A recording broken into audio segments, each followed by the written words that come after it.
আমি মনে করছিলাম 5ই আগস্ট বুঝি ফাইনাল খেলা হয়ে গেছে, কিন্তু আসলে এখন কেন জানি মনে হচ্ছে this is not a final game, এটা যেন সেমিফাইনাল। ফাইনালটা সামনে আছে, এটার জন্য একটু অপেক্ষা করেন, দেখেন কি হয়। এই আওয়ামী লীগ যে আদর্শের নামে রাজনীতি করছে, বঙ্গবন্ধুর যে ওই যে 72-এর সংবিধান, গণতন্ত্র, সমাজতন্ত্র, ধর্মনিরপেক্ষতা, জাতীয়তাবাদ, বাঙালি জাতীয়তাবাদ, ওই পথে কিন্তু এদেশে রাজনীতি থাকবে, এর পিছনে মানুষও থাকবে। সেটা কারা আমি জানি না, তবে এই পথে মুক্তিযুদ্ধের যে আদর্শ, সে আদর্শের পথে আমার ধারণা হলো আস্তে আস্তে ধীরে ধীরে মানুষ সংগঠিত হবে এবং তাদের সংখ্যাটাই বেশি হবে। এটা হলো আমার ধারণা, মুক্তিযুদ্ধের পথে যারা থাকবে। 5ই আগস্টের যারা নেতৃত্ব দিছে বলে সব নেতৃত্ব যারা হাইজ্যাক করতে চায়, ছেলেরা বলতেছে যে তারা বৈষম্য বিরোধী ছাত্র আন্দোলন, সব নেতৃত্ব দিছে, তারা একটা দল করার চেষ্টা করতেছে। কিন্তু আমি তাদের খবর টবর নিয়ে দেখছি, তারা একটা দল করলে পরে সেই দলটা, তারা যে আদর্শে দলটা গড়তে চায়, দল কিন্তু করতে হবে আপনার আদর্শের উপরে, আদর্শ ছাড়া কোনো দল হবে না। এটা কোনো ক্রিকেট খেলা বা ফুটবল খেলা নয় যে আদর্শ ছাড়া খালি ভালো প্লেয়ার হইলে দল হয়ে যাবে, না। একটা রাজনৈতিক দল করলে তার সামনে একটা আদর্শ লাগবে, একটা নীতি লাগবে, একটা টার্গেট লাগবে। কিন্তু ছেলেরা আমি যা দেখতেছি, তারা যে আদর্শে বিশ্বাস করে, এই আদর্শে বাংলাদেশে 1000 বছর একটা দল হবে না। দল করতে পারে, ঘরে বৈশা বৈশা বকাবকি করতে পারবো, কিন্তু মানুষের কাছে গ্রহণযোগ্য হবে না। 3টা জেনারেশন কিন্তু বৈষম্য বিরোধী ছাত্র আন্দোলন ধ্বংস করতেছে।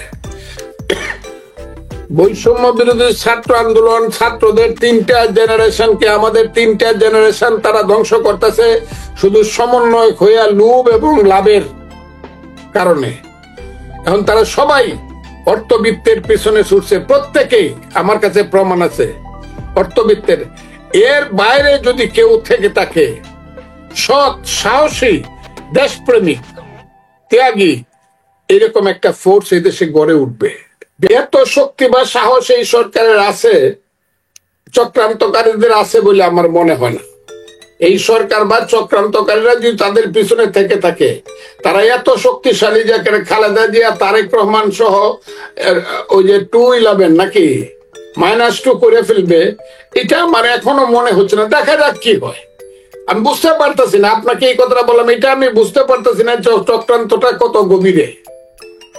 কারণ ছেলে পেলেদের চেহারা দেখলে, যে ছেলে পেলেরা আমি প্রথম দেখছিলাম একদম সাধারণ ছেলে পেলে, রাস্তা রাস্তা প্রাইমারি স্কুলে মানে ঘরে ঘরে গিয়া প্রাইভেট পড়ায় ভাত খায়, বলে 2 টাকা দিয়ে ভাত খাইতে পারে না। সেই ছেলেদের চেহারাগুলো দেখলে, তাদের পোশাক আশাক দেখলে, তাদের গাড়ি ঘোড়া দেখলে আমার খুব সন্দেহ হচ্ছে, খুব সন্দেহ এটার পিছনে কারা আছে। এই ছেলেদের কিন্তু ওই শুকনা মুখগুলো আমি দেখতাম, সাধারণ মুখগুলো আমি দেখতাম, তাইলে আমার সন্তানের মতোই তাদের জন্য আমি দোয়া করতাম। কিন্তু এখন তাদের চেহারাগুলো দেখি, 1 কোটি, 2 কোটি, 5 কোটি টাকা দামের গাড়ি দৌড়ায়, সকাল বিকাল রাত্রে দুপুর পোশাক পরিবর্তন করে। তাদের যে চেহারাগুলো আমি দেখতেছি এবং কথাবার্তার যে ব্যতিক্রম আমি দেখতেছি, আর যেভাবে সমন্বয়কের নামে বাংলাদেশে ভীতিকর অবস্থার সৃষ্টি করা হচ্ছে, আমার কাছে কেন জানি মনে হচ্ছে আল্লাহ জানে এই দেশ কিভাবে সে রক্ষা করবে। তবে আমরা এই দেশের মানুষ সজাগ থাকতে হবে, মানুষকে সজাগ করতে হবে। তারা যদি একটা সঠিকভাবে, এখনো যদি তারা সঠিকভাবে নির্বাচন দিয়ে ক্ষমতাকে জনগণের প্রতিনিধির হাতে তুলে দিতে চায়, একটা ফেয়ার ইলেকশনের মাধ্যমে, অন্তত তারা সেফ একটা এক্সিট পাবে।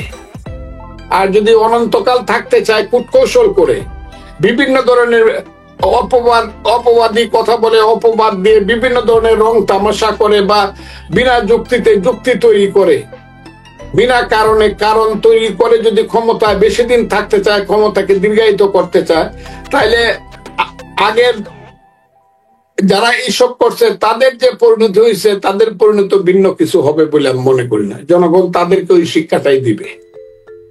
এখন আমার কেন জানি মনে হচ্ছে এইবারের পরিস্থিতি এমন জটিল এবং কঠিন যে বিএনপির যে এটা মানে কলা দিয়া দুধ খাওয়ার মতো সহজ এত না।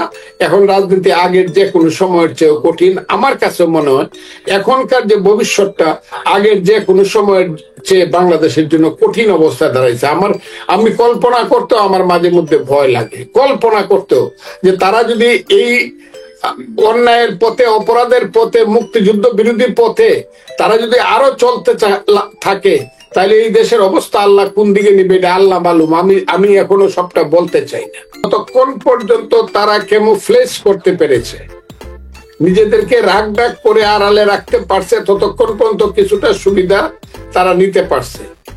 এখন যখন মানুষ তাদেরকে চিনে ফেলছে যে এরা ওই যে আসলে যে উপরের যে মুখটা সেটা মুখ না, সেটা হলো মুখোশ, আসল যে তাদের কুৎসিত মুখটা যখন এখন মানুষ আস্তে আস্তে দেখতে শুরু করছে, কাজে আর খুব বেশি দূর আগাতে পারবে বলে আমার মনে হয় না। বাংলাদেশে থাকতে হলে মুক্তিযুদ্ধকে মেনেই থাকতে হবে, বাংলাদেশে থাকতে হলে বাংলাদেশের প্রতিষ্ঠাকে মেনেই থাকতে, বাস্তবতাকে মেনেই থাকতে হবে। বাংলাদেশে থাকতে হলে ওই যে বলতেছে ৭২-এর সংবিধান কবর দিয়ে দিব, না, ৭২-এর সংবিধান লক্ষ লক্ষ মানুষ, ৩০ লক্ষ মানুষের রক্তের আকরে লেখা সংবিধান। কাজেই যারা এটা ওই মুক্তিযুদ্ধের রাইফেল ছিল, এটার কলম আর মানুষের রক্ত ছিল, শহীদের রক্ত ছিল কালি। কাজেই ৭২-এর সংবিধানকে পট করে কবর দিয়ে নতুন করিয়া এই দেশে আবার তালেবান শাসন কায়েম করবে, ইম্পসিবল। এটার নাম হলো সুজলা সুফলা শস্য শ্যামলা সোনার বাংলাদেশ, বুঝতে হবে। কাজে এটা এত সহজ না। আপনি যেটা বলতেছেন যে তারা ইচ্ছা করলেই সবকিছু শক্তি অর্জন করতে পারবে, আমার বিশ্বাস মানুষ যেহেতু সজাগ হয়ে গেছে, বাড়ির মালিক যখন সজাগ হয়ে যায়, চোর কিন্তু ঘরে ঢুইকা চুরি করতে পারে না, আবার দৌড়াইয়া চলে যায়। এটা হলো আমার ধারণা। যদি বুঝতে পারেন সেটা আমাদের জন্য খুব শুভ হবে, বাংলাদেশের ভবিষ্যতের জন্য খুব শুভ হবে। আর যদি বুঝতে না পারেন আমাদের জন্য দুর্ভাগ্যজনক। আর উনি যদি বুঝাও তাদের সাথে থাকেন, তাহলে সেইটা হবে আরো বেশি দুর্ভাগ্যজনক। ভয়াবহ পরিণাম হবে, ভয়াবহ। আমি আপনাকে বললাম পরিণাম হবে ভয়াবহ। আমি তো বললাম যে আমি মুক্তিযুদ্ধে কোনোদিন একদিনের জন্য পেট ব্যথা করে, মাথা ব্যথা করে রাইফেল ধুয়ে যুদ্ধে যাই নাই, এমন কোনো ইতিহাস আমার ৯ মাসে নাই। কিন্তু এখন আমি বড় ভীত, শত্রু বড় লুক্কায়িত শত্রু, যারা মানুষকে ব্লাফ দিয়ে এত বড় কাজ করে ফেলতে পারলো, তারা আর কি কি করবে এই ব্যাপারে আমি খুব শঙ্কায় আছি। আমি আপনাকে তারপরে বললাম যে এখন মানুষ মোটামুটি আধা সজাগ হয়ে গেছে, আমরা সজাগ করার চেষ্টা করতেছি, মুক্তিযোদ্ধারা আমরা সজাগ করার চেষ্টা করতেছি। বস্তিওয়ালা জাগো, বস্তিওয়ালা জাগো। নির্বাচন না দিলে তারা যে সময়ে বলছে আমরা ঠিক আছে ২৫ জন আমরা মানতে পারি, আমি এত মানতে রাজি ছিলাম না, এখন মনে করি ৬ মাস তাদের হাতে ক্ষমতা নিরাপদ না, তারা ক্ষমতা হস্তান্তর করবে গণতান্ত্রিক ভাবে, সেটা আর বিশ্বাসের মধ্যে আসে না। তারপরে যদি তারা যদি রিজনেবল টাইমে ইলেকশন না দেয়, বিশেষ করে ২৫ জনের মধ্যে, ইতিহাসের বিচারের ভাগ্য তাদেরকে বরণ করতে হবে। আমি এটা বলে দিলাম, ইতিহাসের কঠিন বিচারের ভাগ্য তাদের বরণ করতে হবে। আওয়ামী লীগ হলো এমন একটা দল, এটা মাসের মা, আমি শেষ পর্যন্ত বলছি মাসের মা। জ্যৈষ্ঠ মাসে দিন পারে একবার যে যায়, তারপরে সন্তানরা কই গেল কোনো খোঁজ রাখে না।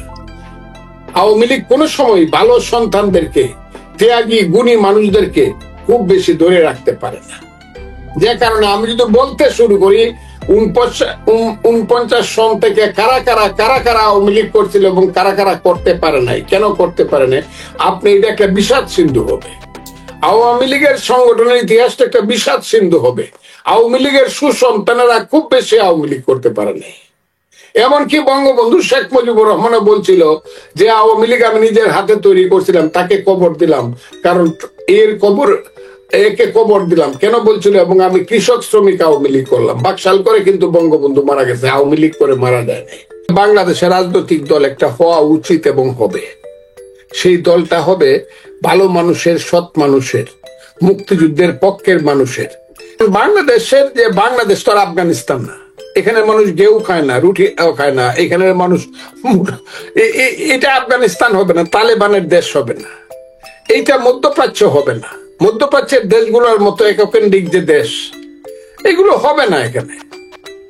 বাংলাদেশ হলো ১০০০ বছরের সেই বাংলা, পদ্মা মেঘনা যমুনার সেই পানি, সেই পাহাড়, সেই নদী, সেই সমতল ভূমি, সেই দেশ, সেই সুজলা সুফলা শস্য শ্যামলা বাংলাদেশ, এইখানে গণতন্ত্র থাকবে, মানুষের অধিকার থাকবে, সমস্ত মানুষ মিলেমিশে ধর্ম পালন করবে, মুসলমান তার মসজিদে যাবে, হিন্দু তার মন্দিরে যাবে, কেউ যাত্রা গান করবে, কেউ নাটক করবে, কেউ বাউল গান করবে, কেউ ওয়াজপোর্ট মাহফিল করবে, হ্যাঁ, কেউ সিনেমা করবে, কেউ কবিতা লিখবে। এই বিভিন্ন শ্রেণীর যে একটা সম্মিলন, হিন্দু মুসলমান বৌদ্ধ খ্রিস্টান, যাত্রা নাটক গান বাউল ওয়াজ মাহফিল সংকীর্তন দুর্গা পূজা, এর যে বাংলাদেশ, এইটাই বাংলাদেশ, এর বাইরে বাংলাদেশ যাবে না। অনেকেই চেষ্টা করে দেখতে পারে। সেই সুসন্তান, সেই সন্তান জাতির মধ্যে যদি কেউ আসে, কেউ আসে যে ডাক দিয়ে বলবে, আসো গণতন্ত্রের পথে, আসো মুক্তিযুদ্ধের পথে, আসো ধর্মনিরপেক্ষতা ও সাম্প্রদায়িকতার পথে, আসো সে হিন্দু নয় ওরা মুসলিম, জিজ্ঞাসা কোনো জন, কান্ডারি বলো ডুবিছে মানব সন্তান আবার মার। সেই সন্তান, সেই শক্তি যদি কোনোদিন আসে, আসবে ইনশাল্লাহ, সেটা আসবে, আসতে হবে। জামাতকেও চাইতে হবে, জামাতকে যদি দাঁড়াতে হয়, যত সুন্দর সুন্দর কথাই বলুক, তারা তো বুঝে নাই প্রেক্ষাপটটা কি। খালি মনে করতেছে যে কিছু ওই সুন্দর সুন্দর কথা আল্লাহ রাসূল ধর্ম ব্যবসার নামে কইলে পরেই বুঝি মানুষ কিনতে আইব দোকানে। না, মানুষ কিন্তু বুঝে, ধর্ম ব্যবসায়ীকে সেটা বুঝে। যে মৌলভী সাহেবের মিটিং এ 1 লাখ লোক হয়, সেই মৌলভী সাহেব যদি ইলেকশনে দাঁড়ায়, উনি 6000 ভোট পায়। যে আট্রসির বাড়িতে 10 লাখ লোক যায়, সে আট্রসির ছেলে ইলেকশনে দাঁড়াইলে বাঙ্গাতে 7000 ভোট পায়। এইগুলো আমাদেরকে বুঝায় লাভ নাই। জামাতে ইসলামী দেশে ক্ষমতা দখল করে এটাকে পাকিস্তান বানায় ফেলবো, এইটা আমি অত ভীত না, যত ভীত তারা যদি কোনো চক্রান্ত করে। আমার মনে হয়েছিল জামাতে ইসলাম সুস্থ পথে চলতেছে 5ই আগস্টের পরে, কিন্তু পরে দেখা গেল ওনারা যখন বলা শুরু করলেন যে সেনাবাহিনী এবং তারা ছাড়া আর কোনো দেশপ্রেমিক নাই, তখনই আমার মনে হইল ডাল মে কুছ কালা হে। এবং এইটা আমি আপনাদের এই ব্যাপারে সবারই দৃষ্টি থাকবে। এবং জামাত ইসলাম যদি বুদ্ধিমান হয়, তারা বাস্তবতাটা বুঝবে, বাংলাদেশের বাস্তবতাটা।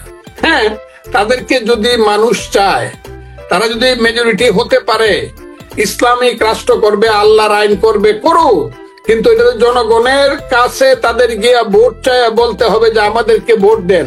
জনগণ যদি বেশি ভোট তাদেরকে দেয়, বেশি পার্লামেন্ট মেম্বার দেয়, তখনই তারা তাদের কথা বলতে পারবে। চক্রান্ত করে কোনো কিছুই হয় না। আমার ধারণা জামাতের সেই ম্যাচুরিটি আসবে এবং তারা জনগণের মুখাপেক্ষী হয়ে তাদের আদর্শের জন্য জনগণের কাছে প্রার্থী হবে। এটাই হলো আমার কথা।